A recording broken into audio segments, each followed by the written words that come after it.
And what about Elon? Is he an anomaly? Is he a hero? Is he someone they never saw coming? And how much longer will he be able to, be this light for free speech, or will that be shut down sooner than later? Elon is a truly fascinating, singular, great man of history in all of this. And I wrote a piece in, I don't know, I forget if it was Newsweek or Town Hall, right when the Twitter acquisition was announced, and I called it the Deus ex machina. It's sort of a Deus ex machina for Elon Musk. The Deus ex machina is this figure from the sky who falls out of a plot in order to solve all the plot's problems magically. It's sort of known as a cheap trick in screenwriting, when the hero's in impossibly big trouble and some cheap, the writers can't figure out how to solve this thing in a realistic way. So something falls out of the sky to save him at the last minute that's completely unrealistic and, descends on the Greek stage. And, Elon Musk basically was the sort of Deus ex machina of the free speech story in many ways. Suddenly, somehow, the world's richest man falls out of the sky with $44 billion to save us from Yoel Roth and the CIA and the State Department and the Pentagon. I did a piece through our Foundation for Freedom Online, the sort of 10 greatest free speech hits of everything that Elon Musk did in 2023. I mean, it's unbelievable, from firing the trust and safety teams, reinstating, all these banned accounts, creating legal funds for people who were fired from their jobs for tweeting on Twitter, telling advertisers, GFY, moving towards a subscription model to create a sort of economic self-sustainability, with all of this. There's so much that Elon has done. And there's also a kind of amazing irony from it. I myself, took a long time for me to feel like Elon, there's a tremendous amount of, initial early stage optimism about what Elon might be able to do. And it took a long time for me to sort of come over to being able to even entertain optimism on that, because I'd seen so many free speech activists and optimists in that world have all these brilliant ideas about how they're going to save free speech, and then bonk, the State Department hits them in the head with a $60 billion threat of an advertiser boycott. I'd been writing my book when Mark Zuckerberg gave that San Jose speech about free, it's time for free speech to come back after 2.5 years of censorship. And then they bonked Mark Zuckerberg, and all it took was a $60 billion hit over a single quarter to Facebook's revenue for him to become, a number one censorship zealot over again. So, I was writing at the time of Elon's acquisition, this guy, may mean well, but he has no idea what he's up against in terms of the size of the apparatus of the rattlesnake that he has just unslumbered with this acquisition. And there's also the great irony of the fact that many of Elon's portfolio assets that put him in the position to be the world's wealthiest man themselves were either relied on government subsidies in the beginning or are essential instruments of statecraft for the U.S. government. You can argue that the lithium and the cobalt that they're relied on for renewable batteries are only made possible because of the activities of the foreign policy establishment in making those supply lines accessible, so that they can be used by Tesla and as part of the green energy revolution. There was lots of subsidies, government subsidies that went into those at the early stage level of business. SpaceX is an absolutely essential company to U.S. statecraft. Something like 1 to 2/3 of all low Earth satellites, I think, are SpaceX. They figure heavily in telecommunications. This is something that I ran into at the State Department. SpaceX always had a seat at the table when it came to State Department activities in telecom. Things like Starlink are essential for U.S. operations in places where, there's not organic, high-speed internet. And So you got the Pentagon, the State Department, and the CIA dependent on Elon Musk properties. You have, to some extent, especially in the early days, Elon Musk properties reliant on the foreign policy establishment. It seemed to me like this was a huge liability for someone like Elon Musk to be able to do free speech activity, because he's got all these vulnerabilities in the other properties that could be threatened by the blob. But in a certain respect, that relationship almost runs in reverse, and you could argue, because if Elon Musk became the world's wealthiest person running a lemonade stand, you could argue that because the lemonade stand is not so essential to the Pentagon, to the State Department, the CIA, they could threaten that business and get him to do anything he wants. But because they actually need Elon Musk, there's only so far they can sort of push him before it says, okay, well, you don't want renewable batteries for the green revolution. Okay, you don't want Starlink. You don't want SpaceX. Now, the national security state could at that point up the ante even more by invoking something like CFIUS, which is a law that basically allows you to nationalize private companies on national security grounds.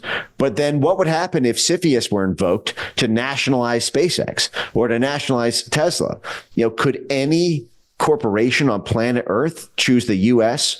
over China or over another country? If some of the largest corporations in the world can be swallowed whole by the U.S. government, it would undermine 2.5 centuries of U.S. statecraft trying to distinguish free market and free enterprise and the safety of investments in the U.S. As the linchpin of our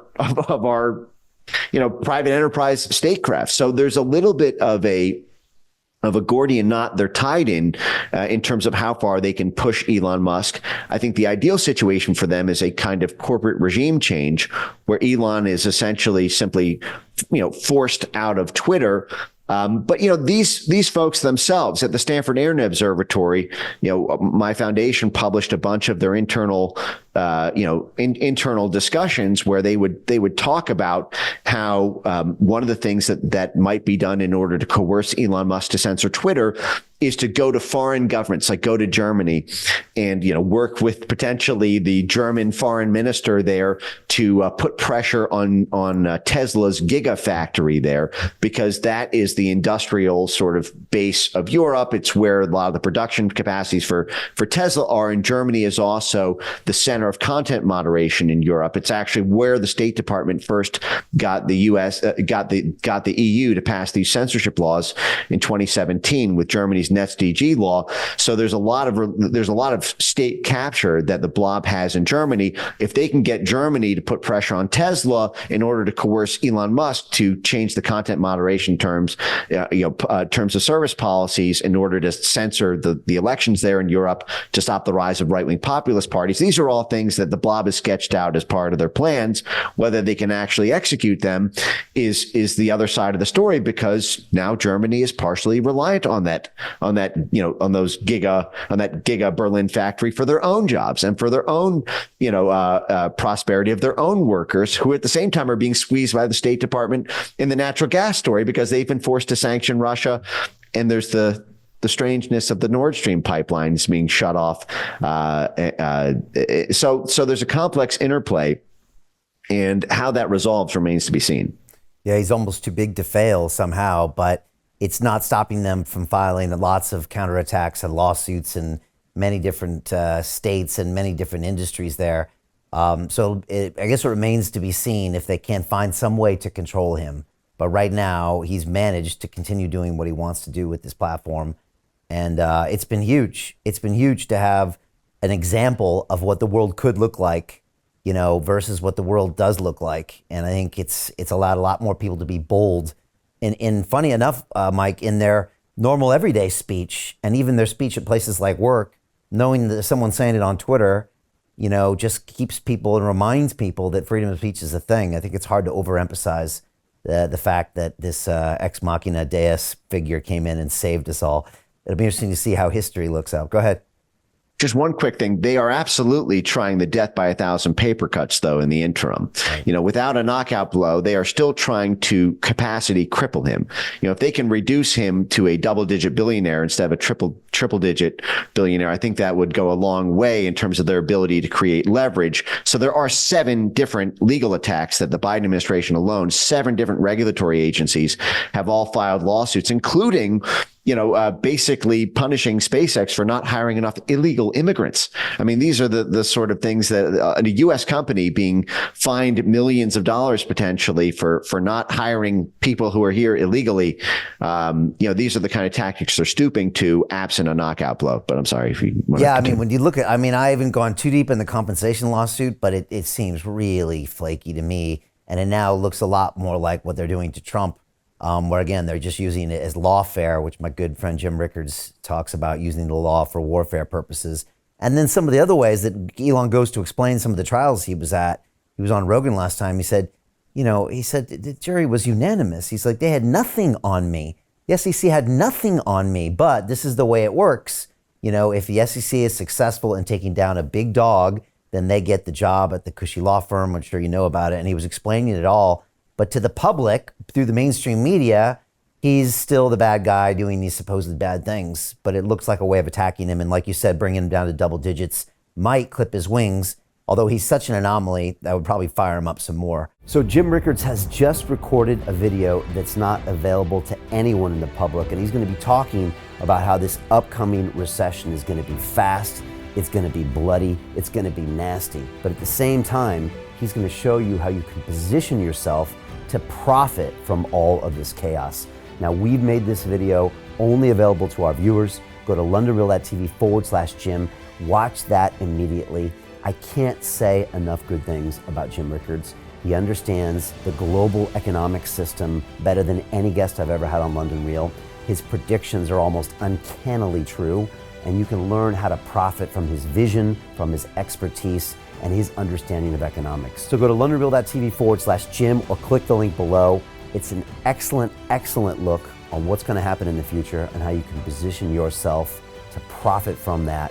Jim is one of the best in the business, one of my favorite guests on London Real, and he's very, very good at predicting the future and showing us all to profit from it. So click the link, and I hope you enjoy.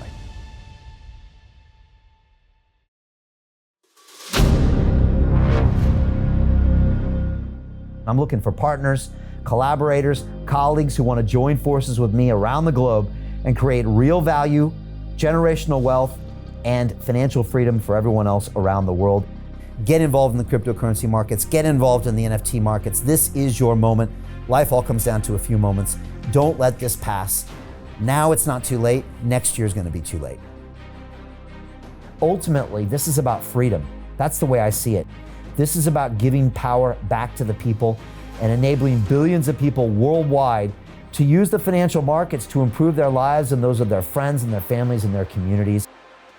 Honestly, I think it's a violation of human rights not to allow people basic access to financial services. Because right now people are being kept in the dark, they're being robbed of education, and it's a travesty. And so I'm looking for people that want to join me and be a part of this solution. And that all happens inside the DeFi Academy. The gains my students are making are absolutely amazing. Double, triple digit gains in the first month alone. That's amazing. This will change your life. Now is the time to get involved. I'm gonna tell you exactly how my students in my academy made money in the last 30 days. I'm talking about real trading results. And let me just whet your appetite a little bit. Let me hit you with some numbers. I'm talking Brendan from New Zealand is up 68.77% on the month. Steve from Europe up 83%. Albert in Singapore up 169.9% on one single trade. I got Susan up 153% on her call options alone. Also rocking 139% returns and 442% returns as well on individual trades. These are people that are changing their financial future in the last 30 days, but it's based on trading discipline. I've graduated over 500 students from inside my academy from over 54 countries around the world. It's amazing. When it comes to crypto, DeFi, and blockchain, we love this space. We truly believe it's the future. This is down to our core. It's authentic to what we're doing, and everybody can tell through the camera because you can't make this stuff up. If you're watching me now, wherever you are, I implore you, take 60 seconds right now and join my academy. Apply today. Now you've got a chance. Life all comes down to a few moments. What are you gonna do? What's the choice that you're going to make?